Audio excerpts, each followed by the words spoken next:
নির্জন এক রাতে কার ড্রাইভ করে ফেরার সময় এক ডিটেকটিভের গাড়ির নিচে পড়ে এক ব্যক্তির মৃত্যু হয়। নিজেকে বাঁচাতে ডিটেকটিভ সাথে সাথে লাশটাকে গুম করে ফেলে। অন্যদিকে এক বাবা সেই ডিটেকটিভ অফিসারটার কাছে এসেই এটা কমপ্লেন দেয় যে অনেক দিন যাবত নাকি তার মেয়ের বয়ফ্রেন্ড মিসিং। আর এরপর থেকে শুরু হয় এক টুইস্টের খেলা। একে তো কাঁধের উপর মার্ডারের বোঝা, উপর থেকে আবার সেই মার্ডার হওয়া ব্যক্তিটারই মিসিং কেস। দুটোর চাপে পড়ে ডিটেকটিভের এমন অবস্থা হয় যা না দেখলে বুঝতে পারবেন না। বলছিলাম সদ্য মুক্তি পাওয়া Tamil murder mystery suspense thriller movie নিয়তির কথা।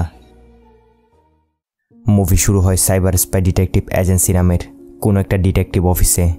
আর এই ডিটেকটিভ অফিসের মেন হচ্ছেন এই লোকটা, নাম হচ্ছে চান্দ্রান। এক স্বামী স্ত্রী চান্দ্রানের কাছে এসেছে তাদের একটা সমস্যার রিপোর্ট করতে। আর ঘটনা হচ্ছে এই লোকটার ওয়াইফ যখন নাকি কলেজে পড়তো তখন তার একটা বয়ফ্রেন্ড ছিল, যে কোনো কারণে তখন তাদের ব্রেকআপ হয়। এরপর এদের দুজনের বিয়ে হয়। এত বছর ধরে দুজন হাসি খুশিতে তাদের দিন পার করে আসছে, কিন্তু এই কয়েকদিন ধরে তাদের হাসি খুশি পরিবারে নাকি কারো নজর লেগেছে। কেউ একজন লোকটার ওয়াইফকে প্রত্যেক দিন লাভ লেটার পাঠিয়ে ডিস্টার্ব করছে। তাদের সন্দেহ এই লেটারগুলো তার ওয়াইফের সেই পুরনো এক্স বয়ফ্রেন্ডই পাঠাচ্ছে। এই বিষয়টাই খতিয়ে দেখার জন্য মূলত এরা চান্দ্রানের কাছে এসেছে।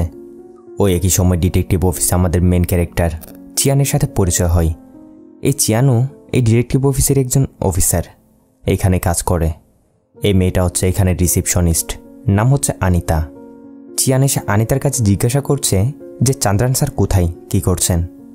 আনিতা তাকে বলে যে চান্দ্রান স্যার এরকম এক হাজব্যান্ড ওয়াইফের কেস নিয়ে ডিসকাস করছে। এরা এইসবই বলছিল, তখনই ওই লোকটা মানে হাজব্যান্ডকে চান্দ্রান বাইরে পাঠায় তার ওয়াইফের সাথে কিছু সিক্রেটলি কথা বলবে কেসটার ব্যাপারে। একে দেখে চিয়ান লোকটার কাছ থেকে তার প্রবলেমের ব্যাপারে জিজ্ঞাসা করতে শুরু করে। লোকটাও যা কিছু হয়েছে সব কিছু চিয়ানকে বলে, মানে যে এরকম কেউ একজন তার ওয়াইফকে লেটার পাঠাচ্ছে। এসব শুনে চিয়ান বলে, আপনি এই প্রবলেম নিয়ে এইখানে এসেছেন, আমার মনে হয় পুলিশ স্টেশনে গেলেই তো বেটার হতো, তারাই তো বিষয়টা দেখে নিতে পারতো।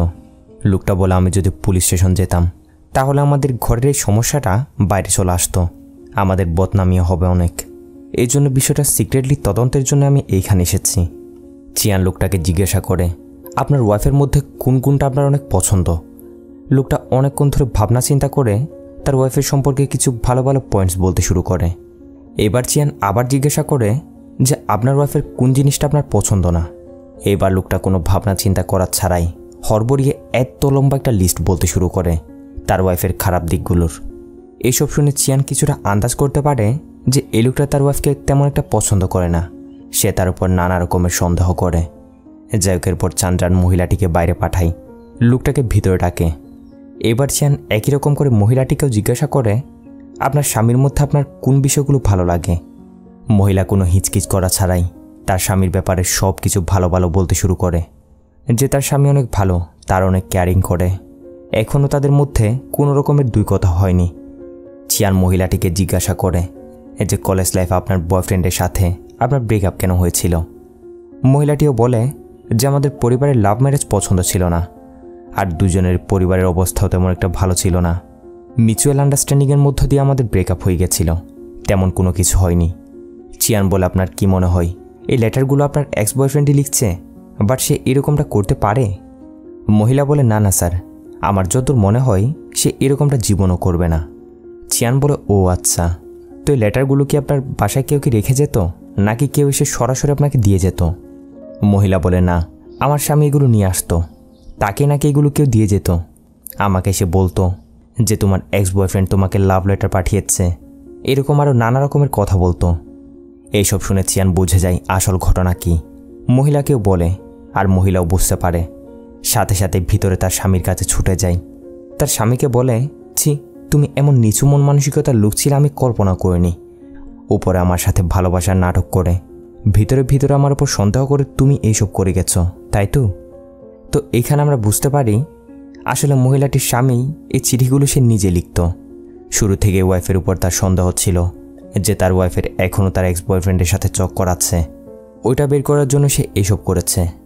আর চিয়ান এক বসাতে পুরো কেসটা সমাধান করে ফেলে। মহিলা তার স্বামীর উপর রেগেমেগে এখান থেকে চলে যায়। চিয়ানকে তার সিনিয়র অফিসার চান্দ্রান এসে বকাঝকা করছে যে তুমি কি করলে এটা, আমিও শুরুতে বুঝতে পেরেছিলাম যে সব মহিলাটির স্বামী করছে, কিন্তু তাদের সম্পর্কটা ঠিক রাখার জন্যই আমি তাদেরকে বোঝাচ্ছিলাম, আর এর মধ্যে তুমি এসে সব গণ্ডগোল পাকিয়ে দিলে। জেউকে এসব বলে হালকা পাতলা চিয়ানকে বকাচকা করে চান্দ্রান তার মতো করে চলে যায়। একটু পর সেইখানে নতুন একটা কেস নিয়ে এই লোকটা এসে উপস্থিত। লোকটা এসে চিয়ানদের তার পরিচয় দেয়। তার নাম হচ্ছে নাকি শিবকুমার।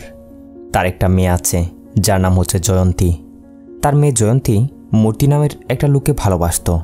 এই মূর্তি কোনো একটা কলেজের একজন লাইব্রেরিয়ান টিচার, কিন্তু অনেক দিন ধরে সে মিসিং, তার কোনো আতাপাতা নেই। এখন শিবকুমারদের এটা সন্দেহ এই মূর্তি তার মেয়ের সাথে চিটিং করেছে। ভালোবাসার নাটক করে তার ফয়দা উঠিয়ে সে তার সাথে নাটক করে যাচ্ছে। কিন্তু তার মেয়ে জয়ন্তীও পরিষ্কার বলে দিয়েছে সে বিয়ে করলে নাকি একমাত্র মূর্তিকেই করবে। এই জন্য শিবকুমার চিয়ানদেরকে বলছে যে মূর্তি তার মেয়ে জয়ন্তীকে আসলে কি ভালোবাসে নাকি ভালোবাসার নাটক করছে, সাথে সে কোথায় এখন, একটু তদন্ত করে এইসব খুঁজে বের করে দিতে। এই বলে শিবকুমার চিয়ানদেরকে মূর্তি নামের লোকটার ফটো টটো সব কিছু দেখায়। চিয়ানও শিবকুমারকে বলে যে সে দেখবে বিষয়টা। এই বলে সে তাকে পাঠিয়ে দেয়, আর তাকে পাঠিয়ে দিয়ে চিয়ান এই কেসটা নিয়ে ভাবতে থাকে। তখনই চিয়ানের বস চান্দ্রান তাকে কল করে বলে এরকম একটা ঘরে কাল রাতে চুরি হয়েছে। পুলিশের একজন সিনিয়র অফিসার আমার বন্ধু, সে আমার কাছ থেকে সাহায্য চেয়েছে। তুমি যাও ওইখানে, কিছু তথ্য কালেক্ট করতে পারো কিনা দেখো। আর হ্যাঁ, সেইখানে প্রকাশ নামের একজন ইন্সপেক্টর তার মতো করে ইনভেস্টিগেশন করছে। প্রথমে গিয়ে তার সাথে কথা বলিও। কথা মতো পরের সিনে চিয়ান ওই বাসায় গিয়ে উপস্থিত। বাসায় ঢুকে এদিক সেদিক তল্লাশি নিচ্ছে। আর উপরে গিয়ে দেখে ওই ইন্সপেক্টর প্রকাশ তার মতো করে দাঁড়িয়ে আছে। চিয়ান প্রকাশের কাছে গিয়ে তাকে তার পরিচয় দেয়, তার সাথে কথা বলার চেষ্টা করে, কিন্তু প্রকাশ চিয়ানকে 2 টাকারও পাত্তা দেয় না। প্রকাশের এই বিষয়টা মুঠো পছন্দ হয় না যে তার কাছে অন্য কেউ সে দখলআন্দাজি করুক। যাই হোক, চিয়ান বেশি কিছু মাথায় না এনে তার মতো করে কাজ করতে থাকে। এখান থেকে কিছু প্রমাণ কালেক্ট করে তারা সবাই একটা কফি শপে গিয়ে দেখা করে। এইখানে চিয়ান, চান্দ্রান, ইন্সপেক্টর প্রকাশ, প্রকাশের সিনিয়র অফিসার, চান্দ্রানের ওই বন্ধু, তারা 4 জন সবাই উপস্থিত ছিল। কেসটার ব্যাপারে তারা কথা বলছে। প্রথমে তারা প্রকাশের কাছে জিজ্ঞাসা করে যে ওই ঘর থেকে কিছু পেয়েছ নাকি, কিভাবে চুরিটা হয়েছে, কোনো ক্লু। প্রকাশ বলে তেমন কিছু তো পাইনি, বাট মেন দরজার ভাঙা তালাটা দেখে বোঝা যাচ্ছে চোর দরজার তালাটা ভেঙে ভিতরে ঢুকেছে। এবার চান্দ্রানরা চিয়ানের কাছেও একই প্রশ্ন জিজ্ঞাসা করে। চিয়ান বলে স্যার, আমার মনে হয় বাইরের কেউ তালা ভেঙে ভিতরে ঢুকেনি, বরঞ্চ চুরিটা ভিতরের কেউই করেছে।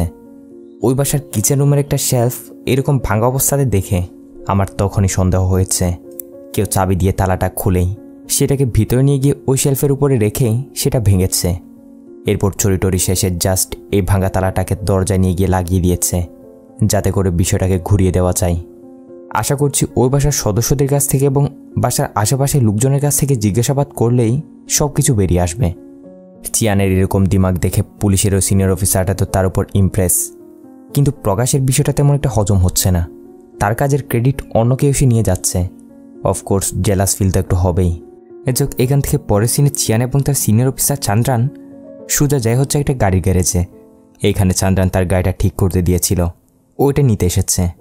কিন্তু গাড়ি ঠিক হতে আরও কিছুক্ষণ সময় লাগবে, যার জন্য চান্দ্রান চিয়ানকে বলে তুমি কিছুক্ষণ বসে গাড়িটা ঠিক করে নিয়ে আসিও, আমার একটু কাজ আছে, আমি বের হচ্ছি। এ বলে চান্দ্রান চিয়ানকে দায়িত্ব দিয়ে চলে যায়। গাড়ি ঠিক হতে হতে রাত হয়ে এসেছে। চিয়ান গাড়ি নিয়ে তার মতো করে রওনা দেয়। অনেক অন্ধকারও। চিয়ান মোবাইলে কারোর সাথে কথা বলতে বলতে গাড়ি ড্রাইভ করছে। ঠিক তখনই আচমকা কেউ একজন চিয়ানের গাড়ির সামনে এসে পড়ে। ভয়ানক একটা অ্যাক্সিডেন্ট হয় তার। চিয়ান বুঝতে পারছে না যে কি হলো এটা। তাড়াতাড়ি গাড়ি থেকে নেমে চেক করছে যে কি হয়েছে। দেখে একটা লোক গাড়ির নিচে পড়েছে। চিয়ান তাড়াতাড়ি লোকটাকে বারবার চেক করে যে বেঁচে আছে নাকি, কিন্তু দেখা যায় লোকটা তো জায়গায় মারা গেছে। চিয়ানের মাথা কাজ করছে না যে কি করবে এখন। এদিক সেদিক অনেক চেক করে কেউ আছে নাকি, দেখা যায় একটা মানুষেরও কোনো সারা শব্দ নেই। কোনো কিছু না ভেবে চিয়ান লোকটার লাশটাকে টানতে টানতে গাড়ির পিছনে নিয়ে যায়। এরপর সেটা গাড়ির ডিক্কিতে তুলে তাড়াতাড়ি এখান থেকে বেরিয়ে পড়ে। মানে লাশটাকে সে এখান থেকে দূরে কোথাও নিয়ে গিয়ে গুম করে ফেলবে, যাতে করে সে ফেসে না যায়। কিন্তু চিয়ানের ভাগ্য খারাপ। এইখান থেকে কিছু দূর সামনে যেতেই তার সামনে পড়ে ওই পুলিশ ইন্সপেক্টর প্রকাশ। অর্থাৎ প্রকাশ তখন তার একজন কনস্টেবলকে নিয়ে পেট্রোলিংয়ে বেরিয়েছিল। তো প্রকাশ চিয়ানকে দেখে তার গাড়িটা দাঁড় করায়। এরপর গাড়ির ডকুমেন্টস, হাবিজাবি সব কিছু চেক করতে শুরু করে। কারণ ওই যে প্রকাশ তার উপর আগে থেকে যে জেলাস, এত সহজে তো আর ছাড়বে না। প্রকাশ এইসব তো চেক করে করে সাথে চিয়ানকে বলে গাড়ির ডিক্কি ওপেন করতে। এখন ডিক্কির ভিতর তো একটা লাশ পড়ে আছে, খুললেই তো শেষ। চিয়ান প্রকাশকে বারবার বলছিল তার ইম্পর্টেন্ট কাজ আছে, তাকে যেতে দিতে, কিন্তু প্রকাশ ফুল চেকিং করা ছাড়া তাকে যেতে দিচ্ছে না। অবশ্যই বিষয় নিয়ে দুজনের মধ্যে কথা কাটাকাটি হতে শুরু করে। তখনই সে একই রাস্তা দিয়ে যাচ্ছিল প্রকাশের ওই সিনিয়র অফিসার, অর্থাৎ যে কফি শপে চিয়ানের তারিফ করেছিল সে। এদের এইসব দেখে আগে তাদেরকে থামাই, এরপর প্রকাশকে ডেকে বকাঝকা করতে শুরু করে। বলে, তুমি যা করতে পারোনি সকালে এই ছেলেটা তা করে দেখিয়েছে, এই জন্য তুমি তার সাথে এরকম করছো নাকি? এক্ষুনি তাকে ছেড়ে দাও। আমাদের পুলিশদের অবশ্যই তাদের প্রয়োজন আছে, ডিটেকটিভের প্রয়োজন আছে, সো খামাকা তাকে প্যারেশান করো না। তো সিনিয়র অফিসারটা আসাই এই যাত্রায় চিয়ান কোনোরকম বেঁচে যায়। কিন্তু সেখান থেকে চলে যাওয়ার সময় প্রকাশের নজর পড়ে তার গাড়ির ডিক্কির উপর, যেটা একটু করে খোলা ছিল। প্রকাশ আন্দাজ করতে পারছে ডিক্কির ভিতর কিছু না কিছু একটা তো আছেই। তাড়াতাড়ি প্রকাশ তার বাইক নিয়ে চিয়ানের পিছু করতে শুরু করে। একটু দূর আসার পর চিয়ানও বিষয়টা নোটিস করে যে প্রকাশ তার পিছু করছে, যার জন্য সে গাড়ি ওইখানে একদিকে ঢুকিয়ে দিয়ে লাইট টাইট সব কিছু অফ করে বসে থাকে, কোনোরকম প্রকাশের পিছু ছাড়াই। একটু পর চিয়ান সেখান থেকে সোজা শুনশান এই জায়গাটিতে এসে একটা লাকড়ির সাহায্যে এখানে গর্ত করতে শুরু করে, মানে লাশটাকে সে এখানে মাটি চাপা দিয়ে দিবে।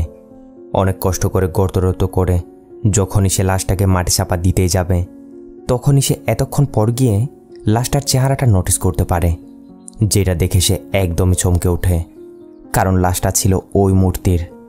সকালে শিবকুমার নামের একটা লোক এসে চিয়ানকে যে মূর্তি মিসিং কমপ্লেন দিয়ে গেছিল সেই মূর্তি। চিয়ান ফাটাফাট মূর্তির লাশটাকে ওইখানে দাফন করে তার গাড়ি নিয়ে সেখান থেকে বেরিয়ে যায়। এখান থেকে কিছু দূর যাওয়ার পর চিয়ান তার গাড়ি দাঁড় করে সেখানে কিছুক্ষণ রেস্ট করছিল। তখন এদিক সেদিকের চক্কর কাটতে কাটতে সেইখানে প্রকাশ এসে হাজির। প্রকাশ এবারও চিয়ানকে বলতে শুরু করে গাড়ির ডিক্কি ওপেন করতে। চিয়ান এবার প্রকাশের কথা মতো ডিক্কিটা ওপেন করেই দেয়, কারণ এর ভিতরে তো এখন কিছুই নেই, লাশটাকে সে অলরেডি মাটি চাপা দিয়ে দিয়েছে। প্রকাশও এখানে কিছুই পায় না, তবে সে চিয়ানকে পরিষ্কার জানিয়ে দেয় যে সে আর তার পিছু ছাড়বে না। পরের দিন চিয়ান তার এক ক্লোজ বন্ধু মাহেশ নামের এই লোকটার সাথে দেখা করে। মাহেশ চিয়ানকে চিন্তিত দেখে জিজ্ঞাসা করে যে কি হয়েছে, কি ব্যাপার। কাল রাতে যা কিছু হয়েছিল চিয়ান মাহেশকে সব কিছু খুলে বলে। এইসব শুনে মাহেশের তো নিজের হুঁশ উড়ে যায়। বলে, আবে তুই কী করলি এটা? জলাজাত একটা লোককে এইভাবে? আবে এটা কোনো ছোটোখাটো বিষয় না। দেখ ভাই, এইসবের মধ্যে আমাকে ফাঁসাস না, আমি গেলাম এখান থেকে। এই বলে মাহেশ ভয়ে তাড়াতাড়ি এখান থেকে চলে যায়। চিয়ানও যখন তার মতো করে চলে আসছিল, ওই একই জায়গায় সে একটা মেডিকেল স্টোরে শিবকুমার নামের ওই লোকটাকে সে দেখতে পায়, মানে যে শিবকুমার তার কাছে মূর্তির মিসিং কমপ্লেন দিয়ে গেছিল। শিবকুমার এই মেডিকেল স্টোর থেকে কিছু মেডিসিন নিয়ে বের হচ্ছে। চিয়ান তাকে দেখে তাকে ডাক দেয়, তার কাছে যেতে শুরু করে। কিন্তু আশ্চর্যভাবে শিবকুমার চিয়ানকে নোটিস করে এখান থেকে পালাতে শুরু করে। তাড়াতাড়ি এই লোকটার অটোতে উঠে সেখান থেকে চলে যায়। এইসব দেখে চিয়ানের মাথায় তো কিছু ঢুকছে না যে শিবকুমার এরকমটা কেন করলো। চিয়ান অফিসে এসে এইসব নিয়ে ভাবছে, তখনই তার মোবাইলে আননোন নাম্বার থেকে একটা কল আসে। আর যে কলটা করেছিল সে চিয়ানকে বলছে, কাল রাতে তুমি যেসব কাণ্ডগুলো করেছ সব কিছু আমি দেখেছি। একটা লোককে অ্যাক্সিডেন্ট করে মেরে ফেলেছো তুমি, এরপর তাকে গাড়ির ডিক্কিতে করে নিয়ে গেছো। আমি পুলিশকে সব কিছু জানিয়ে দিব যদি তুমি আমার কথা মতো না করো। যে ডেড বডিটাকে তুমি কাল রাতে নিয়ে গেছো ওটাকে আজ রাতে সেখান থেকে নিয়ে আমার দেওয়ার লোকেশন মতো চলে আসবে, আমার কাছে নিয়ে আসবে ডেড বডিটা। চিয়ানের কাছেও আর কোনো অপশন নেই, রাতে সে ওই জায়গায় সে উপস্থিত যেখানে সে মূর্তির ডেড বডিটাকে দাফন করেছিল। কথা মতো সে মাঠে করে ডেড বডিটাকে বের করে। এরপর সে এদিক সেদিক চেক করতে শুরু করে দেয়, কারণ এর কাছে কিছু না কিছু একটা তো আছেই। না হয় কেউ একজন কল করে কেন তার ডেড বডিটাকে নিয়ে যেতে বলবে, এমনি এমনি তো বলবে না। এইভাবে চেক করতে করতে চিয়ান দেখে এর পিছনের দিকে করে ছুরির মতো কিছু একটা তার ভিতরে ঢুকানো, যা দেখেই চিয়ান বুঝে যায় এই মূর্তি তার গাড়িতে অ্যাক্সিডেন্ট হওয়ার ফলে মরেনি, বরঞ্চ কেউ তাকে ছুরি দিয়ে মেরেছে। আর তখন নিশ্চয় মূর্তি নিজের প্রাণ বাঁচানোর জন্য পালাতে গিয়েই চিয়ানের গাড়ির সামনে এসে পড়েছিল। এবার চিয়ানের নজর পড়ে মূর্তির মুখের ভেতর, যেন তার মুখের ভেতর কিছু একটা আছে। চিয়ান ভালো করে চেক করে আর মুখের ভিতর থেকে বেরিয়ে আসে একটা মেমোরি কার্ড। এসব দেখে তার সব কিছু ক্লিয়ার হয়ে যায় যে আননোন নাম্বার থেকে তাকে কল করা হয়েছে, নিশ্চয় ওইটাই কিলার। আর সে মূর্তির লাশটাকে এই মেমোরি কার্ডটার জন্য নিয়ে যেতে বলেছে হবে। যে কথা মতো পরের সিনে চিয়ান মূর্তির লাশটাকে কালো পলিথিনে পেঁচিয়ে ওই লোকটার দেওয়া লোকেশন মতো নিয়ে আসে। একটু পর সেইখানে মাস্ক পরা কেউ একজন এসে হাজির। চিয়ানকে ইশারা করে বলে লাশটাকে ওইখানে রেখে তাকে চলে যেতে। কথা মতো চিয়ানও সেটাই করে। এরপরে লোকটা গিয়ে মূর্তির লাশটাকে টানতে টানতে নিয়ে যাচ্ছে, কিন্তু একটু দূর যাওয়ার পর আমরা দেখি এটা আসলে মূর্তির লাশ ছিল না, বরঞ্চ এটা ছিল চিয়ানের ওই বেস্ট ফ্রেন্ড মহেশ। এই লোকটাকে ধরতেই এটা ছিল চিয়ানদের একটা প্ল্যান। মূর্তি তাড়াতাড়ি উঠেকে ধরার চেষ্টা করে, দুজনের মধ্যে একটা ফাইট শুরু হয়ে যায়। একটু পর সেখানে চিয়ানও আসে। দুজনে মিলে এই মাস্ক পরা লোকটাকে ধরতে তার সাথে ফাইট করছে, কিন্তু যেমন তেমন করে এই লোকটা সেখান থেকে পালিয়ে যায়। চিয়ানরা তাকে ধরতে পারে না। মহেশ চিয়ানকে বলছে এসব কি হচ্ছে, কেন ওই ব্ল্যাকমেলারটা তোর পিছনে লেগে আছে। চিয়ান মহেশকে সব কিছু বলে যে মূর্তির মৃত্যু তার গাড়িতে অ্যাক্সিডেন্ট হওয়ার ফলে হয়নি, বরঞ্চ আগে থেকেই কেউ তাকে ছুরি মেরেছে। আর যে এসব করেছে নিশ্চয় তার প্রয়োজন মূর্তির মুখের ভিতরে থাকা এই মেমোরি কার্ডটা। মূর্তি নিশ্চয় এটা গিলে ফেলার ট্রাই করেছে হবে, কিন্তু পারেনি। কি ছিল এই মেমোরি কার্ডটার ভিতর ওইটাও যে চিয়ানরা চেক করবে তার উপায় নেই, কারণ মেমোরি কার্ডটা ভেঙে গেছিল। মহেশ বলে, তো মূর্তিকে তো তুমি মারোনি, চলো আমরা পুলিশ স্টেশনে গিয়ে সব কিছু বলে দিই। চিয়ান বলে, আবে ইয়ার, পুলিশরা কীরকম তা তো তুমি জানোই। এরা শুধু শুধু আমাকে নিয়ে কেসে টানাটানি করবে, কারণ আমি তাদেরকে আগে বলিনি। এর চেয়ে বরং আগে আসল কার্ডপিটকে এবং সব প্রমাণগুলোকে কালেক্ট করি, তারপরে যা হওয়ার হবে। আগে আমাদের এই মূর্তি এবং আমার কাছে যে শিবকুমার তার কেস নিয়ে এসেছিল তাদের ব্যাপারে জানতে হবে। এই বলে পরের দিন চিয়ান মূর্তি যে কলেজের লাইব্রেরিতে কাজ করত সেখানে গিয়ে উপস্থিত। সেখানে একজন স্টাফের কাছ থেকে মূর্তির ব্যাপারে জিজ্ঞাসা করে। তাদেরকে বলে সে জানে না মূর্তি স্যার কোথায়, বেশ কয়েকদিন ধরে নাকি তার কোনো আতাপাতা নেই। এরপর চিয়ান লাইব্রেরির ভিতরে গিয়ে এদিক সেদিক চেক করতে শুরু করে। যেখানে মূর্তির টেবিল ছিল সেইখানে এদিক সেদিক অনেকক্ষণ চেক করার পর এক পর্যায়ে চিয়ান মূর্তির বাসার অ্যাড্রেসটা এখানে পেয়ে যায়। চিয়ান যখন এসব চেক করছিল তখনই লাইব্রেরির ভিতর থেকে এই মেয়েটা চিয়ানকে কেমন করে করে যেন দেখছে, বেশ কিছুক্ষণ ধরে তার দিকে তাকিয়ে আছে। বিষয়টা যখন চিয়ান নোটিস করে তখন মেয়েটা তাড়াহুড়ো করে এখান থেকে চলে যেতে শুরু করে। চিয়ান অবশ্য বিষয়টাকে তেমন একটা গুরুত্ব দেয় না। এখান থেকে পরের সিনে সে সোজা ওই অ্যাড্রেস মতো মূর্তির বাসায় গিয়ে উপস্থিত। মেন দরজায় তালা লাগানো। চিয়ান একটা তারের সাহায্যে তালাটাকে গুতুগুতি করে খুলেই নেয়। এরপর বাসার ভিতরে ঢুকে দিক সেদিক চেক করতে শুরু করে। আর এভাবে চেক করতে করতে সে মূর্তির বিছানায় বালিশের নিচে একটা ডায়েরি দেখতে পাই, যেটা হাতে নিয়ে চেক করতেই দেখে ভিতরে বেশ কয়েকটা মেমোরি কার্ড আর কিছু মোবাইলের সিম কার্ড রাখা। এই মেমোরি কার্ডটা তাড়াতাড়ি চিয়ান তার মোবাইলে ঢুকিয়ে এর ভিতরে কী আছে সেটা দেখতে শুরু করে। আর এখানে সে যা দেখে এইসব দেখে তার হুঁশ উড়ে যাওয়ার মতো অবস্থা। এই মেমোরির ভিতর সবগুলো ছিল ওই কলেজের মেয়েদের ওয়াশরুমের ভিডিও, যেগুলো কেউ হাইডেন ক্যামেরা লাগিয়ে রেকর্ড করে রেখেছে। আর অফকোর্স এসব অন্য কেউ করেনি, মূর্তি করেছে। এইসব নিয়ে ইনভেস্টিগেশন করতে করতে চিয়ান রাতে বাসায় আসে। এইসব মূর্তির বাসা থেকে যে মেমোরি কার্ডগুলো পেয়েছিল সেগুলো এক জায়গায় রেখে ফ্রেশ হওয়ার জন্য যাচ্ছে। তখন আবার বাসায় বিদ্যুৎও নেই। একটুখানি এদিক থেকে ওদিকে ফিরতেই চিয়ান নোটিস করে সে মেমোরি কার্ডগুলো যেখানে রেখেছিল সেগুলো সেখানে নেই, মানে তার বাসায় সে ছাড়া আর কেউ আছে। আর এখানে আমরা মাস্কওয়ালা ওই লোকটাকে দেখতে পাই। চিয়ান একে নোটিস করতে পেরে একে ধরার জন্য তাড়াতাড়ি তার উপর হামলা করে দেয়, কিন্তু এই উল্টো চিয়ানকে ছুরি দিয়ে স্টেপ করে সেখান থেকে পালিয়ে যায়। চিয়ান তাড়াতাড়ি হসপিটাল গিয়ে তার ট্রিটমেন্ট করায়।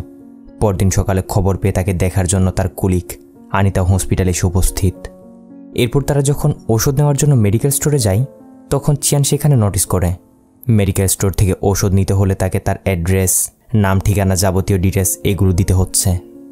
এইসব দেখে তখনই চিয়ানের ওই দিনের কথা মনে পড়ে, যেদিন সে শিবকুমারকে এরকম একটা মেডিকেল স্টোরে দেখেছিল। সাথে সাথে সে ওই মেডিকেল স্টোরে ছুটে যায়। এরপর ওই দিনের সিসিটিভি ফুটেজে শিবকুমারকে দেখিয়ে দিয়ে দোকানের মালিককে বলতে বলে এই লোকটা তার কী কী ডিটেলসগুলো জমা দিয়েছিল, তার অ্যাড্রেস, ঠিকানা এগুলো বের করে দিতে। দোকানের এই লোকটাও চেক করে চিয়ানকে বলে লোকটার নাম তো শিবকুমার না, তার নাম নাকি পুরুষোত্তম। আর তাদের এই দোকানটা লোকাল স্টোর, তাই তারা কাস্টমারের কাছ থেকে নাম ছাড়া আর তেমন কোনো ডিটেলস নেয় না। চিয়ান মনে মনে ভাবতে থাকে এই লোকটা তাকে মিথ্যা কেন বলেছে। তখনই তার আবার মনে পড়ে এই পুরুষোত্তম ওই দিন এরকম একটা অটো নিয়ে এখান থেকে পালিয়েছিল। চিয়ানের ভালো করে মনে আছে ওই অটো ড্রাইভারটার হুলিয়া কেমন ছিল আর তার অটোটাও। তাই সে ওইখানে সিএনজি স্টেশনে গিয়ে কিছু অটোওয়ালাদেরকে ওই অটো ড্রাইভারটার হুলিয়া বলে তার ব্যাপারে জিজ্ঞাসা করতে শুরু করে।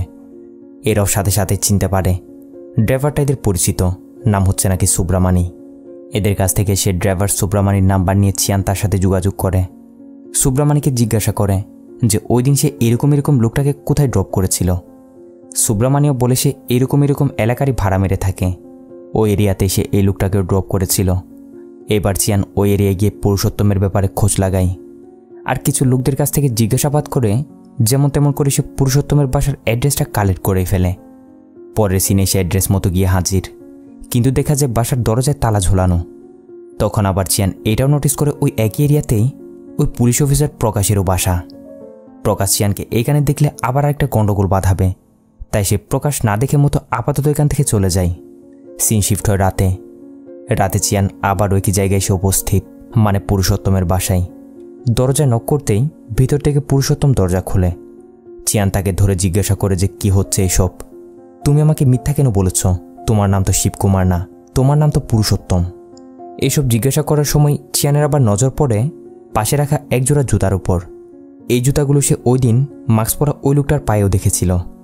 চিয়ান পুরুষোত্তমকে এইসবই জিজ্ঞাসা করছে, তখনই চিয়ানের পিছনে চুপি চুপি পুরুষোত্তমের ছেলে এসে হাজির। এবার বাপ বেটা দুজন মিলে একটা ছুরি দিয়ে চিয়ানকে ভয় দেখাতে শুরু করে যে চুপচাপ আমাদের মূর্তির ওই লাশটার কাছে নিয়ে চলো, না হলে কিন্তু তোমার গেম এখানে ওভার করে দিব। চিয়ানের কাছে এখন আপাতত আর কোনো অপশন নেই। এদের কথা মতো সে তাদেরকে ওই জায়গায় নিয়ে যেতে শুরু করে যেখানে সে মূর্তির লাশটাকে দাফন করেছিল। যেতে যেতে চিয়ান তাদের অনেক জিজ্ঞাসা করে যেসব কি হচ্ছে, তোমাদের এসবের সাথে সম্পর্ক কি, কেন তোমরা এরকমটা করছো? কিন্তু এরা তার একটা প্রশ্নের উত্তর দেয় না, বলে চুপচাপ যেতে থাকো। একটু পর চিয়ান তাদের নিয়ে ওই জায়গায় এসে হাজির যেখানে সে মূর্তির লাশটাকে মাটি চাপা দিয়েছিল। এরা তাড়াতাড়ি মাটি সরিয়ে মূর্তির লাশটাকে বের করে তার মুখের ভিতর চেক করতে শুরু করে। মূলত তারা ওই মেমোরিটা খুঁজছে, কিন্তু দেখা যায় মেমোরি কার্ডটা তো সেখানে নেই। তখন এদিকে চিয়ান উল্টোই এদের দুজন বাপ বেটাকে বন্দি বানিয়ে নেয়। এদের গলায় ছুরি ধরে এদেরকে ভয় দেখিয়ে বলে এগুলো কি হচ্ছে সব কিছু তাকে খুলে বলতে। কেন তারা ওই মেমোরি কার্ডটার পিছনে লেগে আছে, এই মূর্তিকে বা কেন মারলো। যদি সব সত্যি সত্যি না বলো তাহলে এই মেমোরি কার্ডটা আমি পুলিশকে দিয়ে দিব। এটা শুনে পুরুষোত্তম কান্না করতে করতে চিয়ানের পায়ে পড়ে যায় আর যা কিছু হয়েছে সব কিছু বলতে শুরু করে। সিনেকন থেকে ফ্ল্যাশব্যাকে পুরুষোত্তমের 2 সন্তান, একটা তার ছেলে আশুক, আরেকটা তার মেয়ে জয়ন্তী। এইটাই হচ্ছে জয়ন্তী। একদিন জয়ন্তী যখন বাসায় একা ছিল তখনই আমরা দেখি সে আয়নার সামনে দাঁড়িয়ে তার শরীরের বিভিন্ন অংশ নিয়ে কিছু একটা চিন্তা ভাবনা করতে শুরু করে। এইভাবে অনেকক্ষণ সে আয়নার সামনে দাঁড়িয়ে থাকার পর এক পর্যায়ে গিয়ে সিগারেট বের করে সিগারেট খেতে শুরু করে। আর এখানে আমরা তার কাণ্ড দেখে একটু একটু বুঝতে পারি এই জয়ন্তী বাইরে থেকে দেখতে একটা মেয়ের মতো হলেও ভিতরে ভিতরে তার ছেলেদের লক্ষণ আছে। ছেলেদের মতো সব কিছু করা, তাদের মতো চলাফেরা করা, এসবই তার অনেক ভালো লাগে। সুযোগ পেলে সে ওই রকমটাই করে। কিন্তু এই বিষয়টা নিয়ে সে প্রায় সময় কান্নাকাটি করত যে সমাজ এবং তার পরিবার তাকে কীভাবে নিবে, তারা তাকে কীরকম চোখে দেখবে। যাক, একটু পর তার বাবা পুরুষোত্তম যখন বাসায় আসে, জয়ন্তী তার বাবাকে খাবার দিচ্ছে। পুরুষোত্তম জয়ন্তীর শরীর থেকে সিগারেটের গন্ধটা পায়। অবশ্য বুঝতেও পারে যে তার মেয়ে সিগারেট খেয়েছে, বাট সে এই বিষয়ে তাকে কিছু বলে না। এদিকে জয়ন্তীর মনে হয় যত দিন যাচ্ছে তার অবস্থা খারাপ হচ্ছে, আর এসব সে তার বাবাদের কাছ থেকে লুকিয়ে এটা ঠিক করছে না। অবশেষে অনেক করে সাহস জুগিয়ে সে একদিন তার বাবাকে সব কিছু বলেই দেয় যে বাবা, বাইরে থেকে আমি একটা মেয়ের মতো হলেও আমার ভিতরের ফিলিংস অন্যরকম। আমি আমার ফিলিংসটা কারোর সাথে শেয়ার করতে পারছি না। আমার মা যদি বেঁচে থাকতো তাহলে সে নিশ্চয় বুঝতে পারতো আমার ফিলিংস, আমি তার সাথে সব কিছু শেয়ার করতে পারতাম। এইসব শুনে পুরুষোত্তম অনেক কান্নাকাটি করে।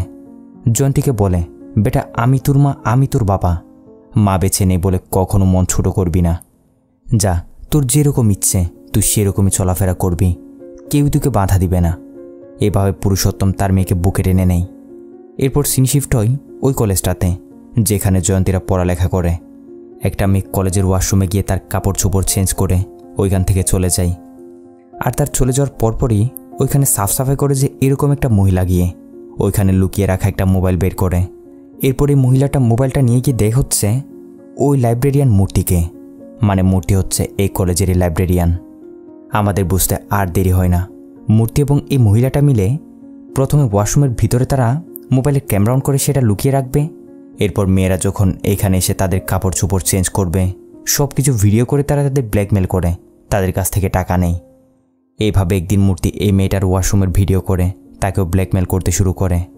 এটা কোন মেয়েটা চিনতে পেরেছেন যে ওই দিন লাইব্রেরিতে চিয়ানের দিকে আজব রকম করে তাকিয়েছিল?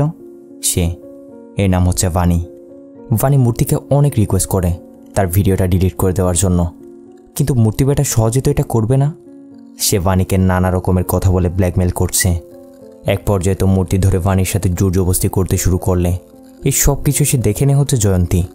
আর এইসব দেখে জয়ন্তী রেগে মেগে গিয়ে মূর্তিকে সোজা খসে একটা থাপ্পড় লাগিয়ে দেয়, সাথে তাকে আচ্ছা মতো বকে দেয়। ভানি জয়ন্তীকে কোনোরকম শান্ত করে সেখান থেকে নিয়ে যায়, বলে আমরা এদের সাথে পেরে উঠতে পারবো না, এইসবের পিছনে এদের সাথে অনেক বড় বড় লোকের হাত আছে। জয়ন্তী ও ভানিকে সান্ত্বনা দেয় যে তুমি ভয় পেও না, এইসব ভিডিও দিয়ে এরা তোমাদের কিছু করতে পারবে না, উল্টো তারাই ফেসে যাবে। এভাবে কথাবার্তা বলতে বলতে জয়ন্তী এবং ভানির মধ্যে ভালো একটা সম্পর্ক হয়ে যায়। একজন আরেকজন তারা বেস্ট ফ্রেন্ডের মতো হয়ে যায়। রাত দিন 24 ঘন্টা দুজনের মধ্যে মেসেজে কথাবার্তা চলতেই থাকে। আর কথাবার্তাগুলো এরকম ছিল যেন তারা একজন আরেকজনকে পছন্দ করতে শুরু করেছে। এভাবে একদিনের লাইব্রেরিতে দেখা করে। মহল ও শান্ত পরিবেশ থাকায় দুজনের মধ্যে রোমান্টিক কথাবার্তা চলছে। এমনকি এক পর্যায়ে তারা একজন আরেকজনের চুম্মাচাটি করতে যাচ্ছিল। ঠিক তখনই এইসব এসে দেখে নেয় হচ্ছে মূর্তি। ব্যাস, এবার তাকে আর কে থামাই। বলে বাহ, তো তোমাদের মধ্যে তাইলে তলে তলে এইসবই চলছে। মেয়ে হয়ে একজন মেয়ের সাথে, ছি, আমরা ছেলেরা কি দোষ করেছি। এভাবে মূর্তি সুধা আসলে সব কিছু তুলে নিচ্ছে। সাথে জয়ন্তীর কাছ থেকে ওই দিনের প্রতিশোধটাও নেওয়ার জন্য সে তার সাথে খারাপ করতে শুরু করে। প্রথমে আগে ভানিকে নিয়ে গিয়ে এক জায়গায় বেঁধে দেয়, এরপরে সে জয়ন্তীকে একমারে নিচে ফেলে দেয়। জয়ন্তীও সেন্সলেস হয়ে নিচে পড়ে যায়। এরপর মূর্তি তার কাপড় চোপড় সব কিছু খুলে মোবাইলের ক্যামেরাটা অন করে সেখানে রেখে জয়ন্তীর সাথে সে খারাপ করতে শুরু করে। ওইদিকে মোবাইলেও সব কিছু ভিডিও হচ্ছে। অনেকক্ষণ ধরে এসব করে মূর্তি তার মতো করে চলে যায়। এদিকে জয়ন্তী তার জান বাঁচিয়ে সেখান থেকে এসেছে তো ঠিকই, কিন্তু সে লজ্জায় ঘৃণায় কারো সামনে যেতে পারছে না। রুমে সে একরকম করে শুয়ে আছে। পুরুষোত্তম এসে তার মেয়েকে খাওয়ার জন্য ডাকছে, কিন্তু জয়ন্তী যাচ্ছে না। পুরুষোত্তম চেক করে দেখে তার মেয়ের শরীর অনেক অসুস্থ। অনেক ডাকাডাকির পর পুরুষোত্তম গিয়ে তার মতো করে শুয়ে পড়ে।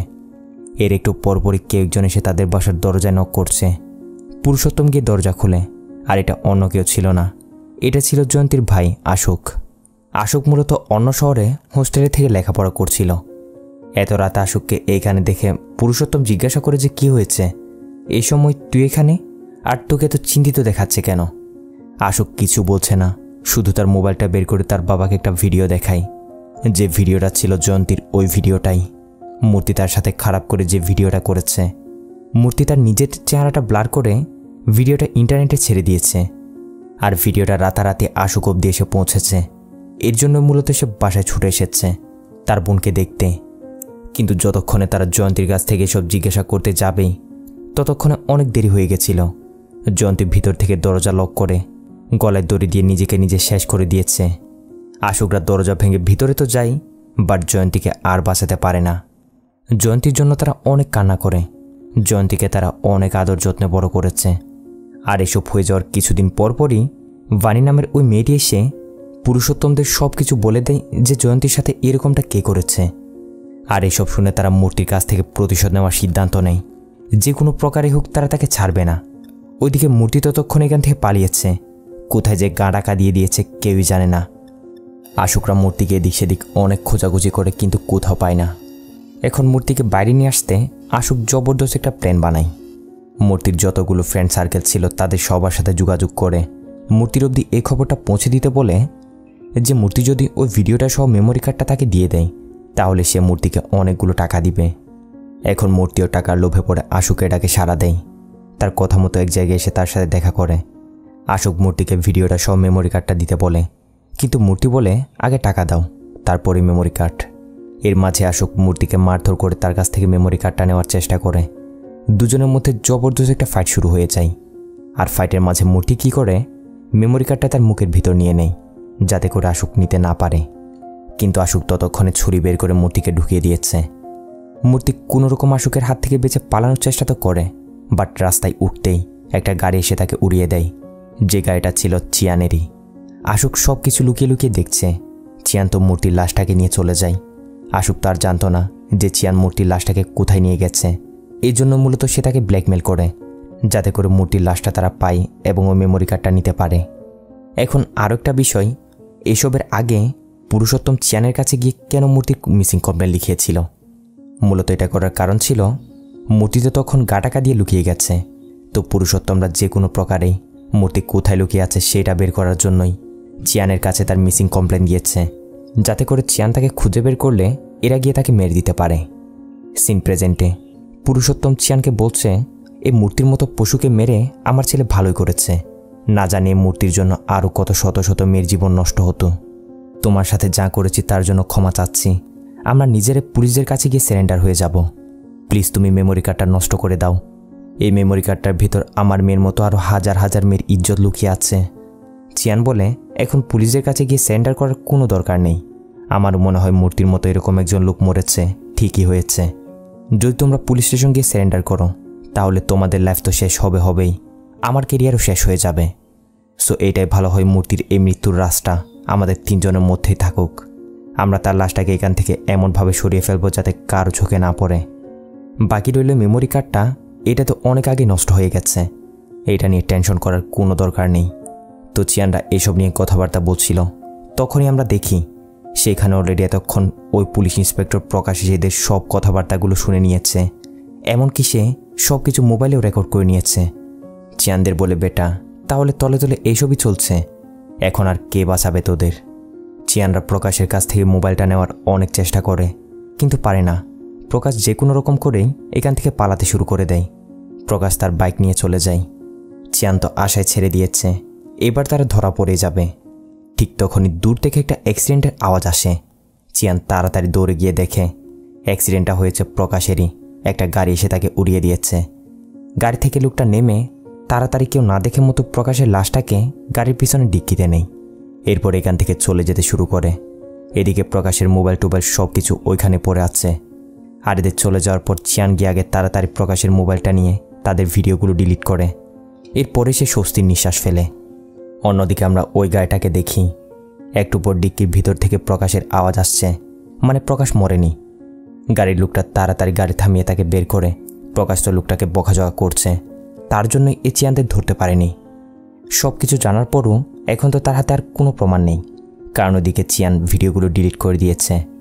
আর এভাবে সাপও মরল, লাঠিও ভাঙল না, এমন একটা অবস্থায় আজকের এই মুভিটা এখানেই শেষ হয়। ভিডিও ভালো লাগলে লাইক, কমেন্ট, শেয়ার আর চ্যানেলটিকে সাবস্ক্রাইব করে দিবেন। দেখা হবে পরবর্তী ভিডিওতে, ততক্ষণে ভালো থাকবেন, সুস্থ থাকবেন, টাটা, বাই বাই।